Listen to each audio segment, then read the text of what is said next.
안녕하세요. 양의 주식할기 구현 CFA입니다. 빠르게 재무제표 분석 MP Materials 가보도록 하겠습니다.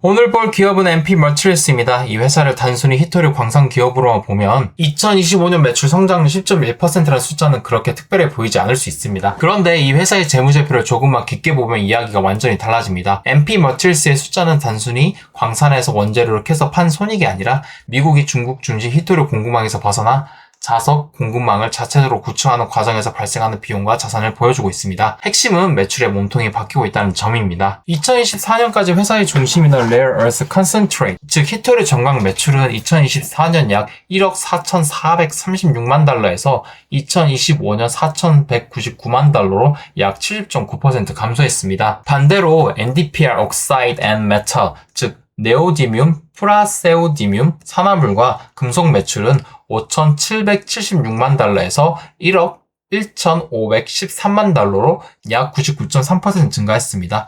여기에 2025년부터 매그네티스 부분이 6,686만 달러의 매출을 새로 만들었습니다. 이게 무슨 뜻이냐면 MP Materials가 더 이상 중국향 정광 판매에 의존하는 회사가 아니라 미국 내에서 NdPr 산화물, 금속, 자석 전구체, 나아가 영국 자석까지 만들려는 회사로 바뀌고 있다는 뜻입니다. 이 흐름은 2026년 1분기에서 더 뚜렷해집니다. 2026년 1분기 매출은 9,065만 달러로 전년 동기 대비 약 49.1% 증가했습니다. 이 안에서 NdPr Oxide and Metal 매출은 7,114만 달러, 매그네티스 매출은 2,108만 달러였습니다. 즉 예전에 중국향 정광 매출은 사실상 뒤로 빠지고 NdPr와 매그네티스가 매출의 중심으로 올라온 것입니다. 그런데 여기서 중요한 장치가 하나 등장합니다. 바로 PPA, Price Protection Agreement입니다.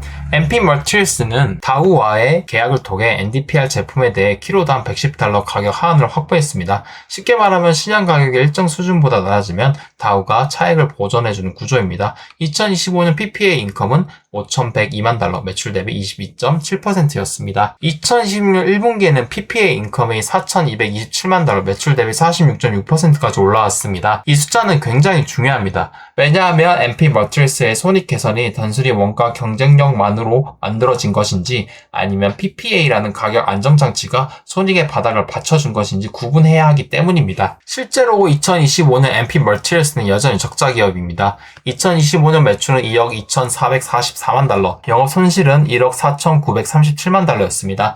영업 손실률은 약 마이너스 66.6%입니다.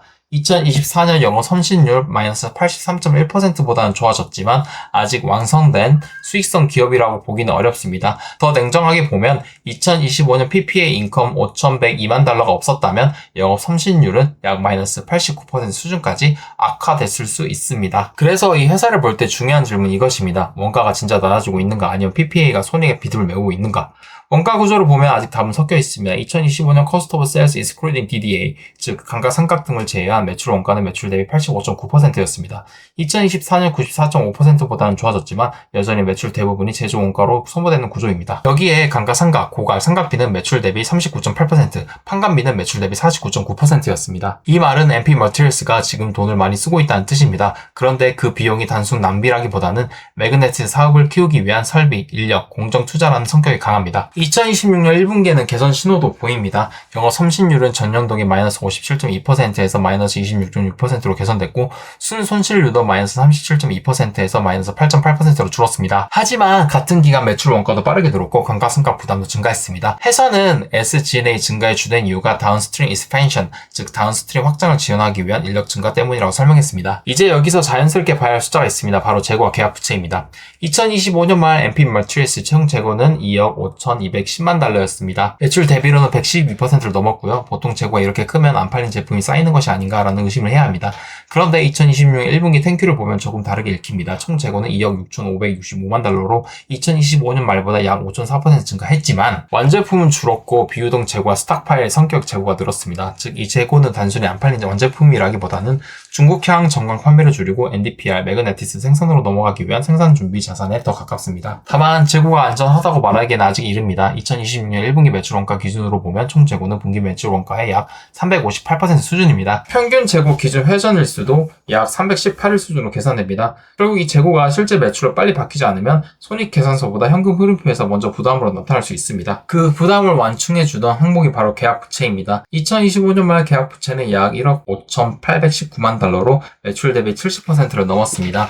고객이 제품을 받기 전에 먼저 돈을 넣어준 구조입니다. 그런데 2026년 1분기 말 계약부채는 약 1억 3,991만 달러로 줄었습니다.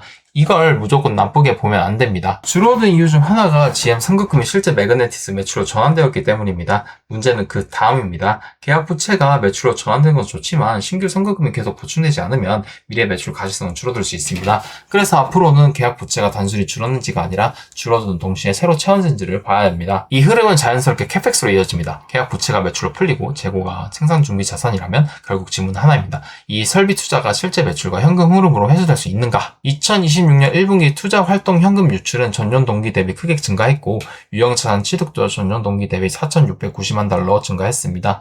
회사는 이 증가가 Heavy Rare Earth Element 분리 시설, Independence Facility 확장, 테네스 Facility 초기 구매와 관련되어 있다고 설명했고요. 또 2026년 2월에는 텍사스 너스 레이크의 10X Facility 부지를 선정했고 4월에는 약 8천만 달러의 토지 매입을 마쳤습니다. 이제 MP 머티리얼스는 단순히 계획하고 있다가 아니라 실제로 돈을 쓰고 있습니다. 이 돈이 좋은 캐펙스가 되려면 매그네티스 매출, 세그먼트 어저스트 에비타, 가동률, 현금 흐름이 같이 올라와야 합니다. 여기서 2026년 1분기 매그네티스는 긍정적인 단서를 줍니다. 매그네티스 매출은 2,108만 달러까지 올라왔고 세그먼트 어저스트 에비타도 매출 대비 높은 수준을 보였습니다. 하지만 이 매출은 아직 GM 선급금 기반의 매그네틱 프리커서 제품 성격이 강합니다. 진짜 검증은 앞으로입니다. GM 향 전구체 매출을 넘어 피니시드 매그넷, 즉 완제품 자선 매출이 반복적으로 발생하고 고객이 GM 외에 애플, 다우, 추가 상업 고객으로 확장되는지를 봐야 합니다. 마지막으로 현금입니다. 2026년 1분기 말 MP 매트리스는 현금과 단기 투자를 합쳐 약 17억 달러를 보유했습니다. 장기 부채와 장비 노트 원금은 약 11억 달러였습니다. 겉으로 보면 유동성은 매우 강합니다. 하지만 중요한 것은 현금의 출처입니다. 회사는 영업활동 현금 흐름뿐 아니라 장기 부채 발행, 보통중 공모, 시리스 A 프리퍼럴 스탁 발행도 주요 유동성 원천이라고 설명했습니다. 즉 MP 머티리얼스의 현금은 아직 내부에서 벌어 쌓은 돈이라기보다 전략 자본과 외부 조달이 만들어준 시간표에 가깝습니다. 여기에 2026년 예상 캐피탈 코스트는 정부 보조금 수치분을 차감해도 5억에서 6억 달러입니다. 분기 매출이 9,065만 달러인 회사가 1년에 5억에서 6억 달러의 투자를 해야 한다는 것은 이 회사의 재무제표 전체가 캐펙스 회수력이 걸려있다는 뜻입니다. 그래서 결론입니다. 매출 맥스는 중국향 전광에서 NDPR와 매그네티스로 이동하고 있고 PPA는 손익의 하방을 받쳐주고 있으며 계약 부채는 실제 매출로 전환되고 있고 매그네티스 매출도 올라오고 있습니다. 하지만 아직 최적 승리는 아닙니다. PPA 인컴이 1분기 매출의 거의 절반에 달한다는 점, 재고가 여전히 매출 원가 대비 크다는 점, 캐펙스가 매우 크다는 점, 그리고 외부 조달 자본과 잠재 희석이 남아있다는 점은 냉정하게 봐야 합니다. 지금 MP 매트리얼스는 완성된 우량 제조 기업도 아니고 단순 테마주도 아닙니다.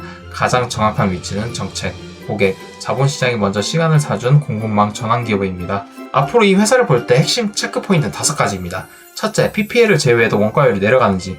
둘째, 매그네티스 매출이 GM 선급금 이후에도 반복되는지.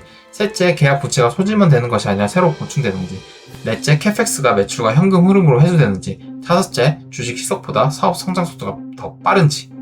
이 5개가 동시에 좋아지면 MP 멀티리얼스는 단순 히토리 테마주가 아니라 미국 자석 공급망 핵심 제조 플랫폼으로 재평가될 수 있습니다. 하지만 이 중 하나라도 계속 어긋난다면 강한 스토리와 두꺼운 현금을 가지고 곧 캐펙스 전환 기업에 머물 가능성도 있습니다. 그래서 지금 이 회사는 끝난 회사도 아니고 이미 완성된 회사도 아닙니다. 숫자로 공급망 전환을 증명해가는 중인 회사입니다. 이상 양의 주식 할기 구현 CFA였습니다. 감사합니다.